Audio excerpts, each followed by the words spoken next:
I think I'm on. Bismillah ar-Rahman ar-Rahim. Assalamu alaikum everyone. Jummah Mubarak and Ramadan Mubarak. My name is Malaika and this is the Sports Wrap with me, Malaika.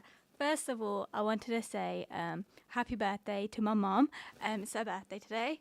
And I'll be talking to you all about the sports action that has happened this week.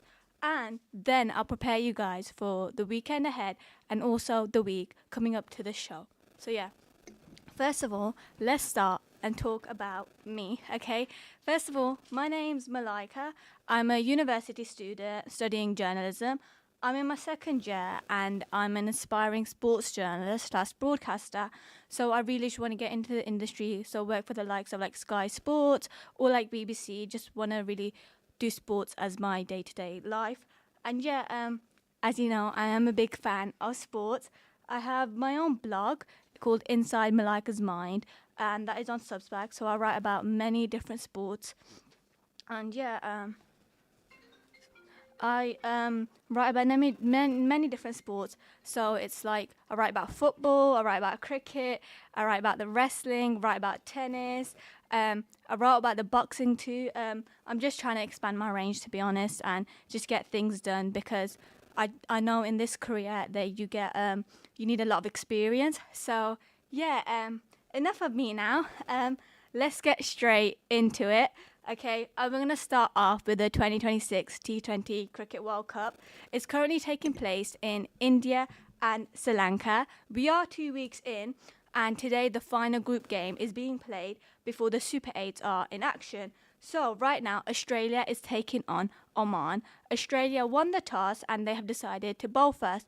And when I was looking at the score before starting everything right now, Australia got an early wicket, so Oman have lost an early wicket, and I feel like this is a game that Australia will win, but they are out of the tournament. Both sides are out of the tournament, and yeah, it's unfortunate for Australia, to be honest, because you don't expect a team like Australia to be out just before the group stages. And when I was doing like my statistics for this, it's the first time since 2009 that Australia have been knocked out of the group stage, and it's just showcasing that I feel like they've got the team selection really wrong. And I really feel like that has cost them this time round, because I think they should have played like Steve Smith and all the people that did well in the Big Bash League, but they didn't. They went for like Tim David and Cameron Green, and I felt like that really cost them because they haven't been making the runs. But we'll talking about the Super 8 teams. The 8 teams are the West Indies, India, South Africa, England, Sri Lanka, New Zealand, Zimbabwe, and Pakistan. And that is in the order of which each team qualified. So Pakistan were the last team to qualify. And in Group 1, because there is 2 groups for the Super 8s, Group 1 has India, Zimbabwe, and it has South Africa and the West Indies, and they will play all the games in India because this World Cup is being hosted in India and Sri Lanka. And then in Group 2 consists of England, Pakistan, Sri Lanka, and New Zealand, and they'll play all their games in Sri Lanka, which might be a bit of a problem for some of the teams, because some of the teams have been playing in India, and like the likes of Pakistan, they've just been playing their games in Sri Lanka, so that could be causing a clash, but who knows what will happen. But the top 2 teams from each group progress through to the semi-finals. So the winner of Group 1 will face the runner-up of Group 2, and then vice versa for a place in the final. And talking about yesterday, it was an action-packed day at the T20 World Cup. Several teams signed off the group stages in style. West Indies have been amazing this World Cup. They maintained the perfect run and they won. They had 42-run victory over Italy. And Zimbabwe also topped Group B after a stunning 6-wicket victory against Sri Lanka. And I'm just having a word on Zimbabwe because no one really expected them to get through to the Super 8s. And, I myself am a big Zimbabwe fan because one of my best friends is from Zimbabwe and she doesn't like sports. So this is just me, sporting her for them. So Zimbabwe have been amazing. They beat the likes of Australia and they beat Sri Lanka yesterday. And very unexpected, but good for them. It just shows how close this tournament has been. And then also the last game of the day was Afghanistan defeating Canada by 82 runs. So they finished the tournament off with 2 wins, though both sides are eliminated from the tournament. talking about this tournament, before coming into it, there was a lot of talk, like political talk, because Bangladesh wanted to play their games in Sri Lanka after Mustafa Rahman got released from the IPL due to mistreatment of Hindus in Bangladesh. So the IPL, so Kolkata Knight Riders, released him because of that, even though it wasn't his fault. Bangladesh were like, we don't want to play our games in India. We don't feel safe here. But they didn't listen. ICC replaced them with Scotland. And that has caused a bit of controversy anyways. So coming into this, we didn't know how good the cricket would be. But I feel like the cricket has been amazing. It has been so close. So Zimbabwe have been amazing. Even Italy, they've just put up a really good fight. So yeah, there was more news in cricket, and that was yesterday. It was announced by the BBC that Pakistan cricketers are not being considered by Indian-owned sides for next month's 100 auction. And I feel like that is such a shame. We all know that Pakistan cricketers don't play in the IPL. They don't play in the SA20. And that is because they have Indian owners, the teams. And obviously we know the politics between India and Pakistan. But I feel like this is ruining cricket because you want Pakistan to grow. You want Pakistan to get better. But if you're not letting them play in these franchises, they won't get better.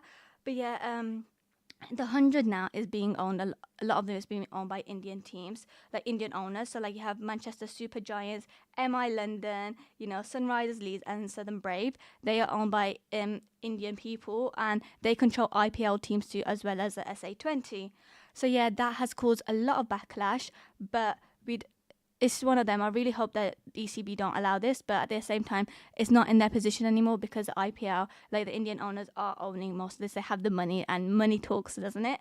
Anyways, coming off from cricket, we are going to talk about the Winter Olympics. So we're into day 14 of the Winter Olympics. So we now only have 2 days to go. And the 2026 Winter Olympic Games, they've been held in Milan and Cortina d'Ampezzo in Italy. They started on February the 6th and they're ending on the February 22nd. And it's featured around 2,900 athletes from over 90 nations, competing in 116 events across 16 disciplines. So let's talk about the medal table. Currently, Norway are leading with a total of 34 medals. They have 16 gold medals, 8 silver and 10 bronze. So in second place, it is Italy, and they have 26 medals, 9 are gold, 5 are silver and 12 are bronze. Then, you have USA in third with 25, 7 gold, 12 silver and 6 bronze. And talking about Great Britain are in 14th place. They have only 3 medals, but all of them are gold. So that is a positive. And they might have hopes of winning another medal today. They are most likely. But talking about the Winter Olympics, I know big fan of the Olympics myself. When it's like, in the summer we have running and all sorts. Winter Olympics is quite different, and it just shows how much sports there is in this world. The one thing that I know is that there's been a lot of talk of the Winter Olympics on TikTok, and that has reached more of an audience. And I've been loving it. It's getting more people involved, it gets more people invested, and it brings up a storyline. So right now the talk is it's made more people interested. So Chinese Zheng Zhu won silver, and a reporter asked her if she felt like she lost the gold or she felt like she achieved the silver. And she took offense to the question, obviously. And she said that she's the best freestyler in the world. She's the most decorated. So saying something like this is quite absurd. And this got a lot of people talking on TikTok. They were like, does she have the right to say something like this? And, I think she does, because she's Olympian. She's won many, many medals, gold and silver. So she has a right to say anything she wants. And she posted a TikTok herself, and it got so many people talking. And it just made it even more funnier. Anyways, another one there's a US figure skater, Ilya Malone, and he, coming into the Olympics, was the favorite to win gold. But then he finished 8th in the race, and it's because he slipped twice. And like those edits, like sad edits of him, and like loads of the people in the comments were like, "Oh, we put too much pressure on him, guys. We put too much pressure on him." And like the Gen Z humor is really funny. It gets people talking. And like now, I didn't know Ilya Mamanam coming into this Olympics, but now I feel like if I saw him, I'd know him from like a mile away. And it's just like TikTok has such a great power for sports nowadays. It's really amazing. And yesterday, Alice took her place on the top step of the Olympic podium and threw both hands in the air. And the US figure skater won her first national title at 13 years old, walked away from the sport at 16, come back at 18, and became world champion at 19, and now is an Olympic gold medalist at 20. And like, it was such a beautiful moment when she won it. But it wasn't the fact that she won it. It was she was waiting to announce like the third winner, and it was Japanese Amy. But Amy didn't know she had won. When she was looking at the stats, she was like, "Oh, three." And then, Alyssa was like, yeah. And then they both just had a nice moment hugging each other. And it was just like really nice to see that, sports does bring people together. And, it's a shame for like cricket when that politics are involved and like football and everything, because you want sport to bring you together. I feel like that's the whole point why people are invested in sport. And I myself love sport because it gets people together. And like, I, got into sports because I have 3 brothers and they all love sport. My dad loves sport, and it was just a way of me for bonding with them. And yeah, I think politics is ruining sports. So I really hope that in the couple of years does get fixed. But yeah, for Team GB, there is some positive news, as yesterday Bruce Moore and his rink, they've guaranteed GB's 4th medal of the Winter Olympics after they saw off unbeaten Switzerland 8-5 to reach the men's curling final. And the final will be taking place on Saturday, so everyone be tuning in, because they would like to upgrade their silver medal that they won 4 years ago in Beijing. Now, also Zoe Atkinson raised the hopes of another Team GB gold with an impressive qualifying show. And yeah, so many events are currently ongoing right now, and there's 8 medals on the line. Today already, Danielle Ma from Germany won the freestyle skiing gold medal, and it was a brilliant race from the German. She had an impressive run in through the final. She was always going to have fun beating, but the finalists gave it a good go, but she was too good at the end of the day. Switzerland's Fanny Smith took silver after Sandra Lustra took the wrong line to give up second place, but Solskjaer came through to, take bronze. And yeah, it was an amazing performance once again from Daniela Moore. Now, the biathlon men's 15 mass gold medal event is taking place, and so is a men aerials freestyle skiing final, which is another gold medal event. So yeah, China's Jean Compy aims to retain his title. Now, to Formula One. The Formula One season is starting next month, and today it was a final 4 hours of pre-season testing in Bahrain before the season starts in Australia. So Ferrari's Charles Leclerc, if everyone knows it, TikTok of Charles Leclerc is the fastest during the morning session, ahead of Mercedes, Kim Antonelli, and McLaren's Oscar Piastri. World champion Lando Norris is taking part in the afternoon session, which is probably ongoing as I'm speaking right now. But there has been a lot of talk about Lando Norris. He won the championship last season, and it was an incredible run for him. He was favourite coming into it, but then he was like in a race with like him and his teammate Oscar Piastri, they're both from McLaren. Oscar Piastri was winning quite a lot of the races, but then it did come to the final race and Lando Norris did it. And he was British world champion for the first time in a very long time. So yeah, well done to him. But there was talks about him because he was in a famous relationship with a model, but apparently they have broken up now, and a lot of talk is about that rather than the testing.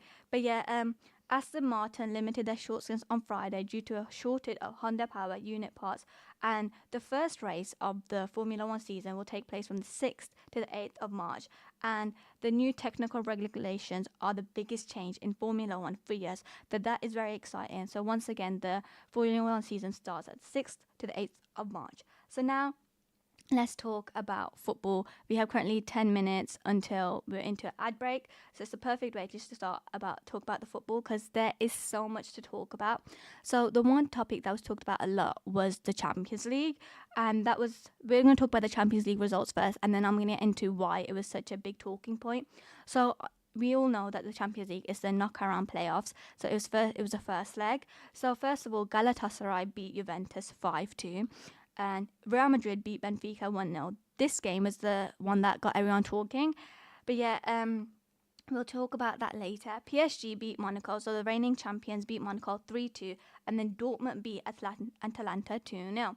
So the biggest talking point on this day, on Tuesday, was that, First of all, Real Madrid versus Benfica. If anyone doesn't know the backstory of this game, it was the last game before the group stages of the knockout rounds. It's the last game, and Benfica scored in the last minute. Their goalkeeper scored for them to send it to, go into the knockout stages. So this was a game that had a lot of, people talking anyways. So this time around, Real Madrid were dominating the first half, but it ended goalless. They weren't clinical in the final third. And then second half started, Real Madrid made another positive start, and then Vinicius Jr. scored a brilliant goal for Real Madrid. He curled the ball past the goalkeeper, and then he did a celebration that some people say is offensive. He got booked for that celebration, and then he was talking with the ref, and then he was in an interaction with Benfica's Gianluca Cristiani.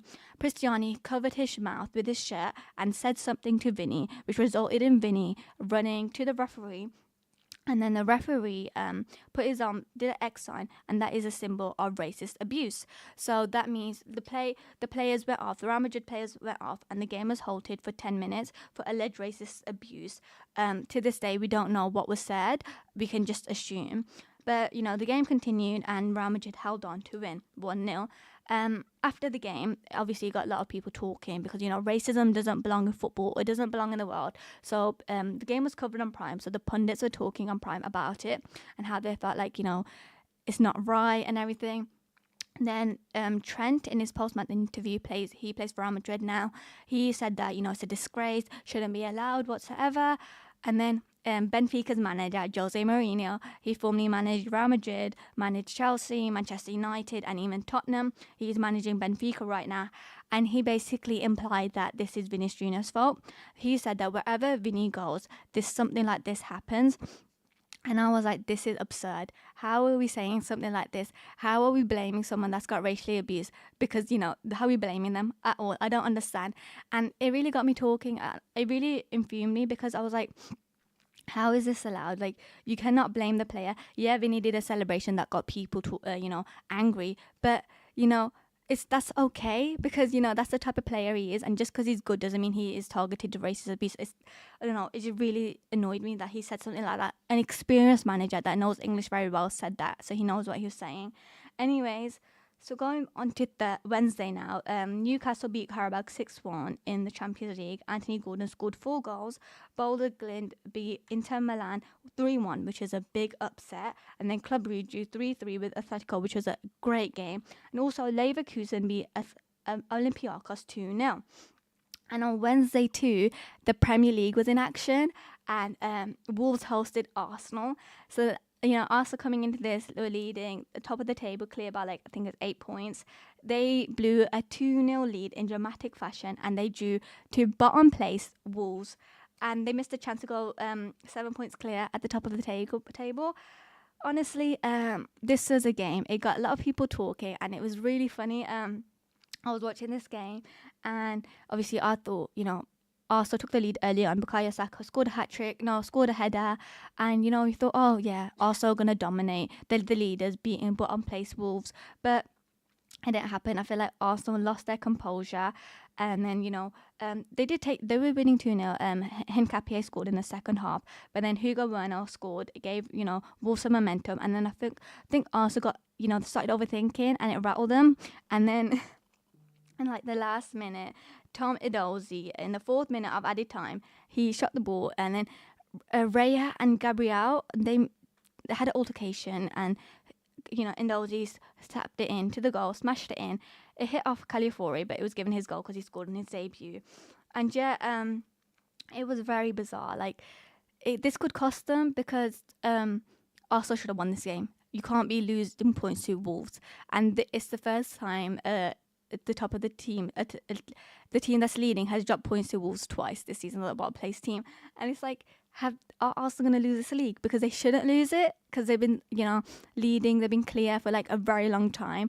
But then at the same time, if they lose their heads, then it's not going to end well at all. So yeah, it's quite funny to see, at the end of the game, those are Arsenal fans were talking, and they were blaming the weather, saying it was too cold, it was too windy, and that, that's why they lost points, which is very absurd. But going on to The tennis now. We have 4 minutes left until the ad break. Yesterday, Jakob Musso prevented Yannick Sinner from reaching another final as he knocked the world number two out of the Qatar Open quarterfinals. The sixth seed from the Czech Republic edged the first set, and although Sinner leveled, 20-year-old Misic took the decider to win 7-6, 7-3 after a tiebreak, 2-6, and then 6-3. And now he'll face unseeded Frenchman Arthur Fils, who beat Mensic's compeer Jerry Lehecka 6-3, 6-3, for the chance to play in his fourth ATP final and his second in 2026, having won last month's Auckland Open for the second career title. And also, world number one Carlos Alcaraz will meet defending champion Arjun Rublev in the other semi-final, as both of them won their last 8 ties. So top seed Carlos Alcaraz came from behind to beat Karen Khosrow 6-7, 3-7 after a tiebreak, 6-4, 6-3, and stretch his winning start to the year to 10 matches, having won the Australian Open to become the youngest man to complete a career Grand Slam. The biggest talk about this game, though, however, this match, however, was that Alcaraz got into like an argument with the umpire, and you don't really see Alcaraz getting into an argument with people, especially on the court. So this got a lot of people talking. But anyways, Alcaraz replacing Rublev, and the Russian fifth seed beat Greece's Stefanos Tsitsipas 6-3, 7-6, and then 7-2 after a tiebreak. Now we are going to talk about the darts. Yesterday, Johnny Clayton ruthlessly brushed aside John Van Veen to become the third different nightly winner of the Premier League darts season in Glasgow. The Welshman, who is back in the tournament after a 2-year hiatus, beat the world number 3 6-2 to continue his impressive start to the year. World champion and 19-year-old Luke Littler and the defending Premier League winner Luke Humphries were expected to dominate the season's proceedings again, but the early weeks have not worked out like that. We all know about Luke Littler. He's taken darts by storm. He's increased the fan base, but he hasn't had the best of starts to the Premier League darts this season at all. And then the other league, Luke Humphries, they both haven't been. And I don't know what the reason is about this whatsoever. But I feel like they will get on with it later on. But right now, it's good to see that other people are winning, because we see that darts is dominated by Luke Littler and Luke Humphries, but it's just one of those where you'd want to see them dominate even more. Like Luke Littler, I want to see like that legacy. I want him to bring everything, and I want him to break the records. But I think we'll see that in the next 7 years, because he is only 19 years old. But Luke Littler, he received a straight opportunity to go to the semi-finals after Michael van Gerwen's Van Joral on Thursday, but he's only won one game this year, which is a big problem. So I feel like it will work out for him later on, but I think he just needs to get into that groove, once again. Also, Humphries looks like the best and most consistent player on the tour at the moment, according to Sky Sports pundit Wayne Model, but his Premier League results are failing to back that up. So he was edged out 6-5 by Van Veen in the semi-finals, and after clinically disposing of Josh Rook in the quarters. So Littler and Humphries sit both outside the top 4 at this early stage, but it would still be a sense shock if either reach the playoffs at London's O2 Arena on the 28th of May. So the darts have been a big talking point. We all saw how Luke Littler won back-to-back world championships, and it's been amazing to see all sorts of stuff like that. And also, I'm going to be approaching an ad break soon, in like 15 seconds. So I'll just talk about, the rivalry between Luke Littler and Luke Humphries. I remember vaguely that Luke Humphries was like, Luke Littler is the best darts player ever. And that is a big statement, because we do have the likes of Phil Taylor and all sorts. But, I do think Luke Littler will break the records. So just going to an ad break now, guys.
Assalamu alaikum, people. We are back, and now we will be talking about the sports that we'll be taking over the weekend and the following week. So, I am going to start off with the Cricket World Cup once again.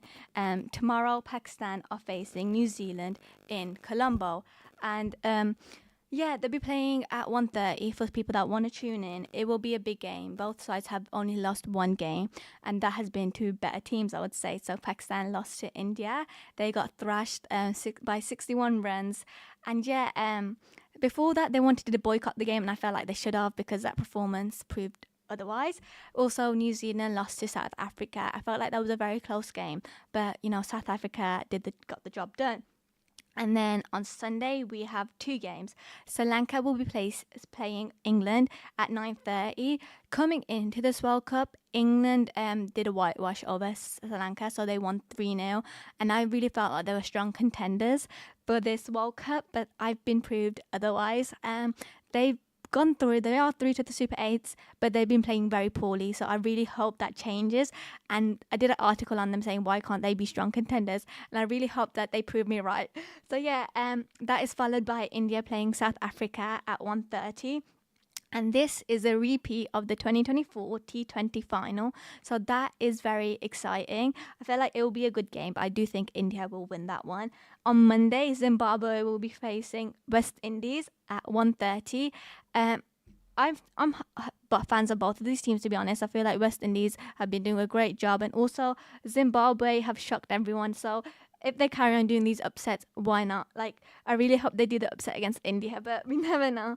And then on Tuesday, it is the big one. It is England facing Pakistan at 1:30. I think this is a good game because obviously, being a Pakistani living in England, we do have those clashes. But also because both sides, yeah, they have good players, and coming to this, World Cup, they were in good form. But it's been proved otherwise. I feel like Pakistan played amazingly against Namibia. Like, Sahara Farhan made 100, the first T20 men's 100 in the World Cup for a very long time. But it's going to be a very close game. I do think England will get the job over Pakistan. But yeah, on Wednesday, we have Sri Lanka facing New Zealand. That is at 1:30. I feel like New Zealand will do it. Sri Lanka are amazing, but those are the players who got injured so far. And the game that they played yesterday against Zimbabwe, they ended up losing that game because they were missing their key players. And yeah, I think that might cost them. But on Thursday, we have two games. So it's West Indies playing South Africa at 9:30. And then you have India playing Zimbabwe at 1:30. I hope that is a big upset cause there, but I don't think it will. I think India are strong favourites for this World Cup.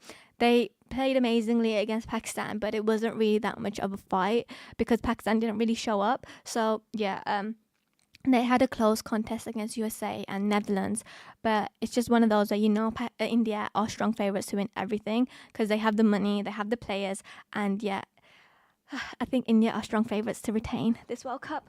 Anyways, talking about the Olympics, moving on swiftly. Today at 3:30, the women's 1500 meter speed skating gold medal event is scheduled, and then at 6:05 is the men's curling bronze medal match that is scheduled also. Team GB are playing on Saturday. They will either get a gold or silver medal in this event. And also at 7:28, the men's freestyle half pipe final run 3 gold medal event is scheduled. And also at 8:30, the men's 5000 relay short track speed skating gold medal is also scheduled. And then lastly, at 9:07, the women's 1500 meter short track speed skating gold medal is scheduled. So this weekend is the final, days of the Winter Olympics. After 16 days, it will all come to an end. But there's so much on the line still. I can't wait for the closing ceremony. I feel like the ceremonies of the Olympics, always, are amazing. On Saturday, 10 medals are on the line, and then on Sunday, it's 4 medals on the line. So, as I was talking about the tennis earlier on in the show, the Qatar Open, final is taking place on Saturday. So, Carlos Alcaraz is playing Alexander Rublev in the first semi-final, which is today, and then later on, it's Arthur Fels is taking on Jacob Mendes. So now, we will swiftly move on once again to the football. And I am joined by Samara, and Samara will be doing her predictions on this game. So, firstly, Samara, how are you doing today? I'm good. How are you? I'm amazing. So, if you'd like, just give a short introduction on like who you are and what you do as also. I'm Samara, and to be honest, I like football. Is there a team that you support? Again, if I'm honest, I don't really support any teams because I don't really follow it that much. Yeah. But do you? Yeah, I'm a big Liverpool fan. We haven't been the best this season, but it's okay. It's okay. I try to convince you to support Liverpool because then we could be in this together. Real. So let's talk about the Premier League. So obviously on Saturday, the Premier League is back in action. Aston Villa play Leeds. Who do you think is going to win that game? I feel like Aston Villa might. Yeah, I think Aston Villa have been in really good form this season. So yeah, another game is Brentford versus Brighton. Who do you think will win? Maybe Brighton. Ooh, that is a shocking one because, Brentford have been really good this season. But you know what? If Brighton win, that is all because of you. So Chelsea are facing Burnley. Who do you think will win that? I've heard Chelsea a lot. I've never actually heard of Burnley. Sorry to all the people that live in Burnley. So yeah, Chelsea are under new manager Liam Rosenior. They have had a lot of investment in their team. They have a lot of young players while Burnley are facing relegation. Anyways, West Ham facing Bournemouth. Who do you think will win? I'll say West Ham. Really? So, West Ham are in the, relegation zone. They're in the battle. If they do get this win over Bournemouth, they will get out. But, will they stay up? That is a big question. Then the last game on Saturday is a big one. It's Manchester City versus Newcastle. If Manchester City win this game, they, reduce the lead, Arsenal's lead at the top of the table. So who do you think will win? Let's hope Man City, sorry. Man City. Yeah, I really hope so too. Because, if they do win this game, I feel like the title race will get closer. And that's what we want to see. We want to see the title race go to the final wire and for Arsenal to bottle it. Anyways, on Sunday, Wolves are away to Crystal Palace. And that's a 2 p.m. kickoff. Coming into this, Wolves' ex-player, Jurgen Strand-Larsen, moved to Crystal Palace and he's been amazing there. But you all know that Wolves are 20th in the league, so that is bottom place. Their striker, Jurgen Strand-Larsen, didn't score. He scored one goal and now he's moved to Crystal Palace, the better team, obviously, and he's been scoring goals. Who do you think is going to win that game? According to all the facts that you've given, I feel like Crystal Palace might win. Yeah. I think it'd be amazing, though, to see Wolves do the upset on Crystal Palace because, Jurgen Strand-Larsen moving and all sorts. And then also it's Nottingham Forest playing Liverpool. Nottingham Forest do have a new manager in charge, but they are in the relegation zone too. So who do you think will win that game? And be careful because I support Liverpool. I'll say Liverpool then. That wasn't a threat. Also, Sunderland face Fulham. It's another 2 p.m. kickoff. Who do you think is going to win?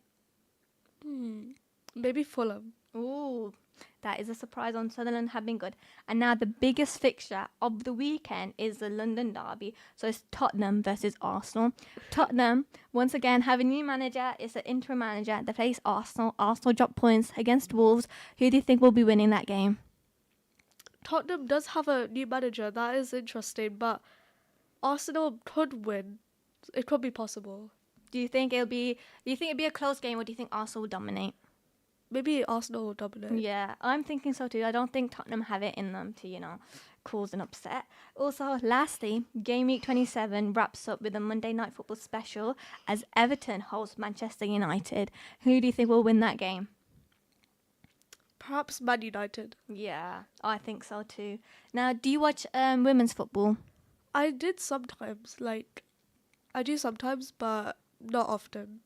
I think you should be watching it. This weekend it's the Women's FA Cup 5th round. So, if FA Cup is a competition in England, I'm going to just tell you who the fixtures and then you could do a prediction. Who do you think will win? Okay. So on Saturday, it's the only game on Saturday. It's Birmingham versus Cheltenham Town. Birmingham are in the Championship, while Cheltenham Town, I think they're a league below. Who do you think will win that game? Perhaps Birmingham. Yeah. I do think they have also new investors. One of them is Karen Carney, which is amazing to see. And then on Sunday, There's so many games on Sunday. You have West Ham facing Brighton. Who do you think will win that game? I'll say West Ham. Ooh, West Ham are in the relegation zone with Liverpool at the bottom of the table, but you know, it is the FA Cup. Anything can happen in the FA Cup. So Arsenal play Bristol City at 1. Arsenal are a very good team. So who do you think will win that game? Arsenal. Is there a score that you think? Because I feel like this might be a domination. Can you expand on that? So like, who do you think would win? Like, how much do you think? Like by 4 goals, like 4-0, 2-0, 3-0? What do you think? Maybe by 2-0? Yeah. Also, Chelsea play Manchester United. This is a repeat of last year's FA Cup final. It's a very, very close game. Who do you think is edging it? That's a hard one to think about. Yeah, that does get a lot of people thinking it's very close. Could go either way. What do you think? I think Chelsea will probably win like 1-0. Faz. What about you? Maybe Chelsea then. I'm persuading her, guys. Anyways, Manchester City host Sheffield United. You know, Manchester City are on top of the WSL. They're doing very well in the league. So, you know, this could be, you know, a dominating performance by them, or Sheffield United could cause an upset. What do you think will happen?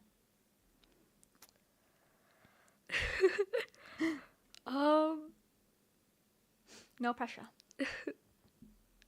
Who are the teams? It's Manchester City and Sheffield United. I'll say Manchester City. Yeah, expected. And then this is a game. Oxford play Cheltenham at 2 p.m. None of these teams are in the top flight, but who do you think will get it done? It is a tough question because, you know, none of these teams do play in the WSL 1, so it's one of those, it could go either way. So it's just like, what name do you like the most, Oxford or Cheltenham? I'll say Oxford. Is that because of the university? Yeah, it's a nice name. Yeah. And then I think one of the biggest games of the weekend is Liverpool hosting Everton, the Merseyside derby. Liverpool always struggle against Everton, but both sides haven't been doing that well in the season, so it could be a close game, but one team has to win it. Who do you think will win? I'll say Everton. Really? Maybe. Really? That's bold. I'm basically guessing here. Yeah, but you just said that against a Liverpool fan, and Ooh. this is a big game for Liverpool because Liverpool don't get the job done. So for you saying that, I don't think we're friends anymore. Anyways, lastly, to end it all off, on Monday, London City Lionesses hold Tottenham. They host them on Monday. So who do you think will win that game? Can you repeat that? So lastly, London City Lionesses, they play Tottenham and they play on Monday. Who do you think will win? There could be a chance that Tottenham win, but it's not likely. Oh, that would cause a big upset. Tottenham have been playing really well this season, but you know, I think you should start watching the women's games. They're very affordable to go to, and like Wolves women, they don't play in WSL 1. They don't play in WSL 2. They play like the League 1 of the women's football, but the tickets are always affordable. I've been to a couple games myself, and the environment's just a lot better. Like, I don't know if you've been to a lot of men games, but it's very hostile. Like, Yeah. it's just a lot because these men take it a lot seriously, and there's nothing wrong with that. But then sometimes it gets past the point. Like in the women's game, everyone's a bit nicer, and you're like, it's more of a community. So I think you should be going to one of those games. The Wolves women do play at Telford though, but they do play some of the games at Molineux, so it is one of them. Are you leaning towards watching women or men more? What is your opinion? I have watched like men more like before. Like I have like watched it maybe once or twice, but I think from your advice, I think maybe I might start watching women's more. Yeah, but my advice with watching the women is, in the women's game, especially WSL 1, you do have like Chelsea, who have dominated for the past couple of seasons. So if they won the league for the past like six or seven times this season, this already, but like this time around, it's Manchester City that are top. The top three most favorite fan bases is Arsenal's number one, then it's Manchester City, and then it's Chelsea. So my advice is, if you want to watch the game for the love of it, you shouldn't support those teams. You should support like a team that you think you'd go on a journey with, that you'd have more fun with. So yeah, is there any team that you're leaning towards? Hmm. Yeah, I think women's. I think not just me, but everyone should watch it as well. Yeah, I do. We all know that there's always that debate of like men's football versus women's football, Yeah. but like I don't think there should be that debate. I feel like, yeah, it's football, but I think it's very different, because with the men it's like, men are physically stronger, which does pain me to say, but it's scientifically proven. But like in the women's game, you don't need to be that strong to play and do good football. Like, did you watch the Lionesses at all this summer or any at all? If I'm honest, no. Oh, you should have watched it. So with the Lionesses, it's the England women's football team. So you have the men's football team, you have the women's. They won the Euros in Switzerland last summer, and they also won the Euros in 2022 in England, and that did a lot for women's football here. It made loads of girls play football. So you said that you play football yourself. Yeah. How long have you been playing football for? I think roughly around 4 to 5 years. Also, it's just with like the Lionesses, because the Lionesses won in 2022, and they did a lot for girls playing football at school, because when I was at school, I'm not that old, but we didn't really have girls football club. Like in PE, we weren't really playing football like that. I did see the boys play it, but girls didn't really play it as much. I felt like opportunities were limited. While now I do think opportunities, there is more of that, and I feel for someone like yourself, you could really think of a career in women's football, because back then it was a thing where like you just play it for fun, but now you could play it as a career. Is that what you're thinking? Or Yeah, I feel like back then, like previously, there wasn't so much like girls football and stuff as you're saying, but watching, like, as I said, like I have watched a few like girls football and like TV shows. You know what I mean? yeah. And I watched like a few, and then I'm like, I want to do this as well, and so I did. Like, you have to follow, Yeah. Do you want to get into football like as a career thing? Maybe not as a career, but as a hobby, I do enjoy quite a lot. Yeah. Is like, do you know what you want to be like in the future? There's multiple. There could be an actress, flight attendant. There's so many jobs to do, like doctor, nurse, etc. Is there one that you're leaning towards though? Because they're all very different. So there must be one that you're like, yeah, I really want to go into that. There's actually two. Yeah.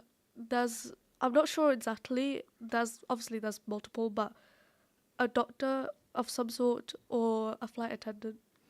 I always wanted to be like a doctor when I was younger. Yeah. But then like when I got to like secondary school and like we did like, science and everything, I was just like, this isn't for me. And then like also like doing like A levels at sixth form, I've always seen like people struggle doing like biology or chemistry, and I'm just like, I'm glad I didn't do that. But I decided to do English literature, and I felt like, as someone that likes to write, because I like to write like a lot about sports and everything, it just didn't work out. Like English literature was for me, like I found it very boring, and like because we read about like old books and all sorts, but I feel like if you really want to get into something and you put your mind to it, like this is experience for me to get into the industry that I want to, because I want to be a sports journalist, I want to be like a broadcaster. This is just that type of, experience for me to break into that industry. You don't see a lot of people like us on this big screens. Yeah. So, even like flight attendants, you don't really see much of, brown girlies that much everywhere. Yeah. Okay, yeah, you do see them as doctors, but as we should be. But yeah, just trying to break into that industry. I am going to talk about the Champions League now. So I did talk about it previously, like at the start. We was talking about the first leg. It's the second leg now. It's going to be on Tuesday and Wednesday. I'm going to tell you the results that already happened, because with the Champions League and it being 2 legs, you carry on the first result into the second game. So Atletico Madrid hosts Club Brugge, and it is 3-3 on aggregate. So it's level right now. Who do you think is booking their place in the knockout stages? What are the names? Atletico Madrid and Club Brugge. Maybe Madrid. Yeah, I think so too. I think Atletico, they didn't play so well in the first leg, but I think because they're at home, they will have that, home crowd with them, and they'll get the job done. And then Leverkusen host Olympiacos, and right now Leverkusen have a 2-goal lead, so they're winning 2-0 going into this match anyways. Do you think they will continue on with that, or do you think Olympiacos will do a comeback? Maybe I don't know how to pronounce the name. Sorry. Which one? Leverkusen the or other one. Olympiacos? Yeah, that one. Yeah, maybe they might win it. Like, Really? You see that Yeah. comeback happening? hopefully, it could be. Okay, and then Inter Milan face Bodo Glimt, and it's 3-1 to Bodo Glimt. This was a surprise result. No one expected, Bodo Glimt to be beating Inter Milan. Inter Milan are the best team in Italy, but they haven't been playing so well. Do you think Inter Milan will get the job done and, do that comeback, or do you think Bodo Glimt will hold on to their 2-goal lead? These names are quite hard to pronounce. They if I'm are. honest. They are. It's because they're not English. So with the Champions League, you play. It's all over the world. Yeah. The best teams in Europe. So you can just say Bodo, or you can just say Inter. It's up to you. Yeah. So the Madrid, is it? Inter Milan. Inter Milan. Yeah. Yeah. Yeah. Maybe if they make a strong enough comeback, they could win, but it might be unlikely. Okay, and then lastly, the last game on Tuesday is Newcastle are facing Karabag. Newcastle are winning 6-1. They won 6-1 last game. Their player Anthony Gordon scored 4 goals. Do you think Karabag will, unsurprisingly, do the comeback, or do you think Newcastle are going through? I think Newcastle is going through. Yeah, 100%. Come on. And then on Wednesday, Atalanta host Dortmund, and Dortmund are winning 2-0. Do you think Dortmund will win, or do you think Atalanta will win? The first one? Dortmund it is then. And then Juventus play Galatasaray, and Galatasaray are winning 5-2. Do you think Galatasaray are going to hold that 3-goal lead? Let's hope so. Yeah. For their team. And then, PSG play Monaco. PSG are the defending champions of the Champions League. They won it last season. They're winning 3-2, so they only have a 1-goal lead. Do you think they are going to win this game? Again, let's hope so. Because, for their team's sake, someone has to win. Yeah. Lastly, it is Real Madrid, and they're hosting Benfica. Real Madrid are winning 1-0. This game, I talked about it earlier, had a lot of, controversy. When Real Madrid took the lead, their player, Vinicius Jr., was subjected to alleged racist abuse by a Benfica player. Investigations are ongoing, but it does seem like nothing will happen because the player, had his shirt over his mouth, so you don't know what he was saying, so you can't really imply it, and you can't really read his lips. Do you think Real Madrid are going to win this game, or do you think Benfica are going to do a comeback?